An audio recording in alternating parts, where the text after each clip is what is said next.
Hello students, स्वागत है आप सभी का हमारे इस यूट्यूब चैनल पर। स्टूडेंट्स, कैसे हैं आप सब? आई होप आप सभी बढ़िया होंगे। आज के इस क्लास में हम देखने वाले हैं स्टूडेंट्स, किंगडम मुनेरा जगत मुनेरा पर आधारित टॉप 10 MCQ क्वेश्चंस। तो आइए क्लास को शुरू करते हैं।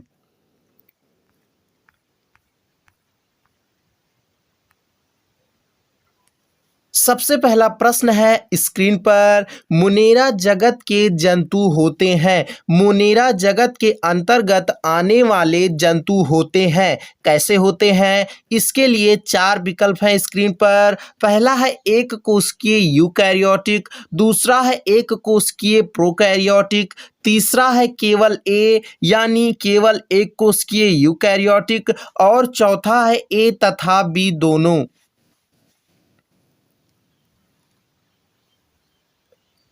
तो इस प्रश्न का सही उत्तर है ऑप्शन नंबर बी, एक कोशिकीय प्रोकैरियोटिक। मुनेरा जगत के अंतर्गत आने वाले जीवधारी एक कोशिकीय प्रोकैरियोटिक होते हैं। अगला प्रश्न है, मुनेरा में अभाव होता है। कहने का मतलब यह है कि मुनेरा जगत के अंतर्गत आने वाले जंतुओं में अभाव होता है। चार विकल्प है इसके लिए स्क्रीन पर। पहला है अलैंगिक या अलिंगी जनन का, दूसरा है वास्तविक लिंगी जनन का, तीसरा है केवल अलिंगी जनन का और चौथा है उपर्युक्त में से कोई नहीं। तो इस प्रश्न का सही उत्तर है ऑप्शन नंबर बी, वास्तविक लिंगी जनन। लैंगिक जनन का अभाव होता है। मुनेरा जगत के अंतर्गत आने वाले जंतुओं में वास्तविक लिंगी यानी लैंगिक जनन का अभाव होता है। इनमें जनन क्रिया होती है वह केवल अलैंगिक अलिंगी जनन द्वारा और कायिक या विखंडन विधि द्वारा होती है।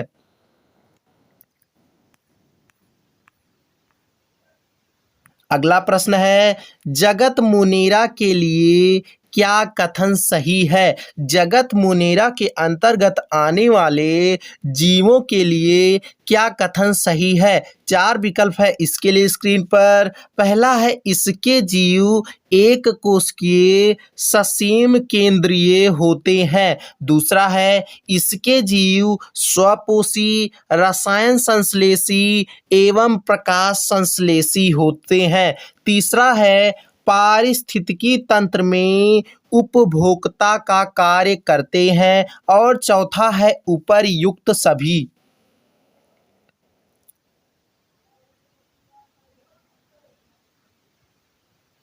तो इस प्रश्न का सही उत्तर है ऑप्शन नंबर बी, इसके जीव जगत मुनेरा के अंतर्गत आने वाले जीव स्वपोषी रसायन संश्लेषी एवं प्रकाश संश्लेषी होते हैं। बता दें, जगत मुनेरा के अंतर्गत आने वाले जीव ससीम केंद्रीय नहीं बल्कि एक कोशिकीय असीम केंद्रीय होते हैं और पारिस्थितिकी तंत्र में उपभोक्ता का कार्य नहीं करते बल्कि उत्पादक या अपघटक का कार्य करते हैं। अगला प्रश्न है, मुनेरा जगत के अंतर्गत आते हैं। मुनेरा जगत के अंतर्गत आते हैं, कौन आते हैं? चार विकल्प है इसके लिए स्क्रीन पर। पहला है अमीबा अपवंग फफूद जिसे इंग्लिश में स्लाइम मोल्ड कहते हैं, दूसरा है राइजोपस मशरूम, तीसरा है ए तथा बी दोनों और चौथा है नीली हरी शैवाल आर्की बैक्टीरिया।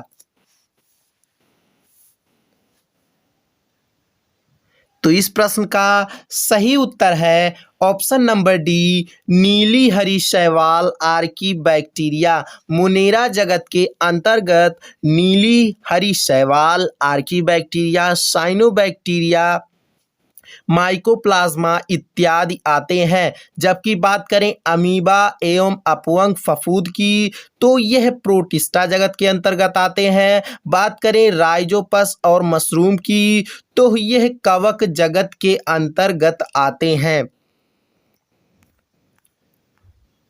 अगला प्रश्न है, मुनेरा जीवों को संज्ञा दी जाती है। मुनेरा जगत के अंतर्गत आने वाले जीवों को किनकी संज्ञा दी जाती है? 4 विकल्प है इसके लिए स्क्रीन पर। पहला है प्रोकैरियोट्स की, दूसरा है प्रोजीनोट की, तीसरा है केवल प्रोजीनोट की और चौथा है ए तथा बी दोनों की, यानी प्रोकैरियोट्स की भी और प्रोजीनोट की भी।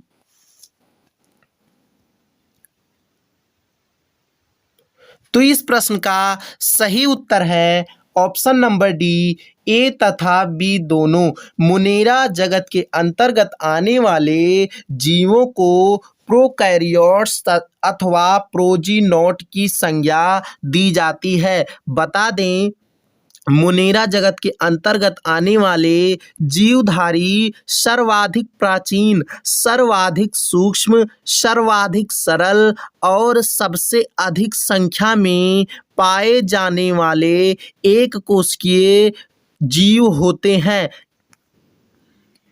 अगला प्रश्न है, मुनेरा की पारिस्थितिक भूमिका होती है। मुनेरा जगत के अंतर्गत आने वाले जीवधारियों की पारिस्थितिकी तंत्र में किस प्रकार की भूमिका होती है? 4 विकल्प है इसके लिए स्क्रीन पर। पहला है उत्पादक उपभोक्ता अपघटक के रूप में, दूसरा है केवल अपघटक के रूप में, तीसरा है उत्पादक अपघटक के रूप में और चौथा है उपर्युक्त सभी।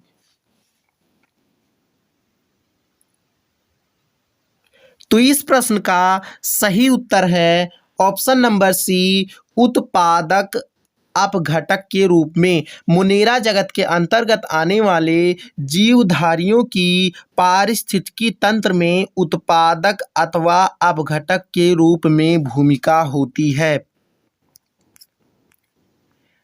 अगला प्रश्न है,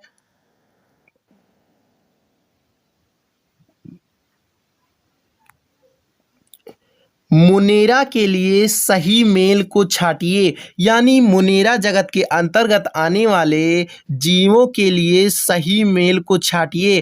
पहला है, मुनेरा जगत के अंतर्गत आने वाले जीवधारियों की कोशिका भित्ति पेप्टिडोग्लाइकन की बनी होती है। दूसरा है प्रजनन विधि, यानी प्रजनन करने का, जनन करने का तरीका संयुग्मन होता है।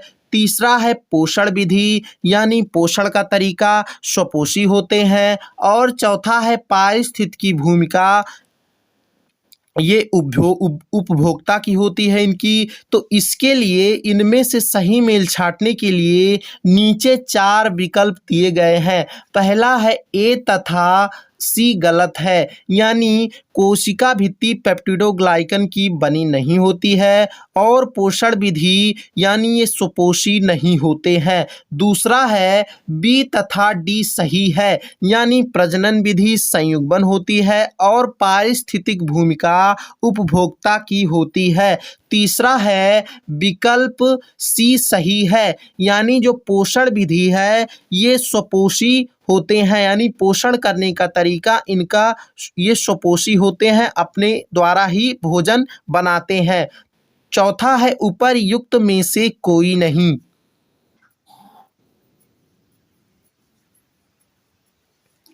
तो इस प्रश्न का सही उत्तर आप सभी लोग लाइव चैट में कमेंट कर बताएंगे। आते हैं अगले प्रश्न पर।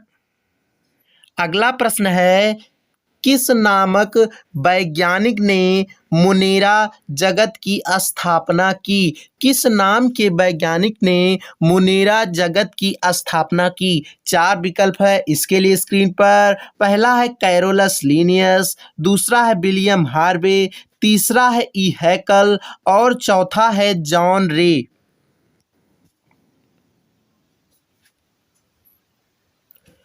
तो इस प्रश्न का सही उत्तर है ऑप्शन नंबर सी, ई हैकल। ई हैकल नाम के वैज्ञानिक ने मोनेरा जगत की स्थापना की। अगला प्रश्न है, मोनेरा की कोशिका भित्ति बनी होती है, यानी मोनेरा जगत के अंतर्गत आने वाले जीवधारी जैसे जीवाणु, साइनोबैक्टीरिया, माइकोप्लाज्मा, आर्कीबैक्टीरिया, इनकी कोशिका भित्ति बनी होती है। किनसे बनी होती है? 4 विकल्प है इसके लिए स्क्रीन पर। पहला है सेल्यूलोज, दूसरा है पेप्टिडोग्लाइकन, तीसरा है ए तथा बी दोनों, और चौथा है केवल प्रोटीन की। तो इस प्रश्न का सही उत्तर है option number B, peptidoglycan. Monera जगत के अंतर्गत आने वाले जीवधारियों की कोशिका भित्ति पेप्टिडोग्लाइकन की बनी होती है, जबकि सेल्यूलोज की कोशिका भित्ति किनकी बनी होती है? तो पादप कोशिका की बनी होती है। अगला प्रश्न है, निम्न में से किस मोनेरा जीव में कोशिका भित्ति अनुपस्थित होती है? निम्न में किस मोनेरा जीव में मोनेरा जगत के अंतर्गत आने वाले जीव में कोशिका भित्ति नहीं पाई जाती है? 4 विकल्प है इसके लिए स्क्रीन पर। पहला है साइनोबैक्टीरिया, दूसरा है बैक्टीरिया, तीसरा है माइकोप्लाज्मा, और चौथा है यूबैक्टीरिया।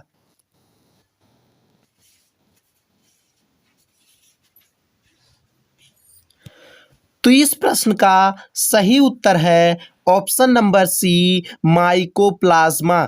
माइकोप्लाज्मा जो मोनेरा जगत के अंतर्गत आने वाला जीव है, इनमें कोशिका भित्ति अनुपस्थित होती है। बता दें, कोशिका भित्ति नहीं पाई जाती है तो इनमें जो कोशिका होती है उसका कोई निश्चित आकार नहीं होता, जिस कारण यह अनिश्चित आकार के होते हैं, इसलिए यह पादप जगत के जोकर कहलाते हैं। आप सभी नोट कर सकते हैं कि पादप जगत का जोकर किसे कहा जाता है, तो वहाँ आप टिक कर सकते हैं माइकोप्लाज्मा को।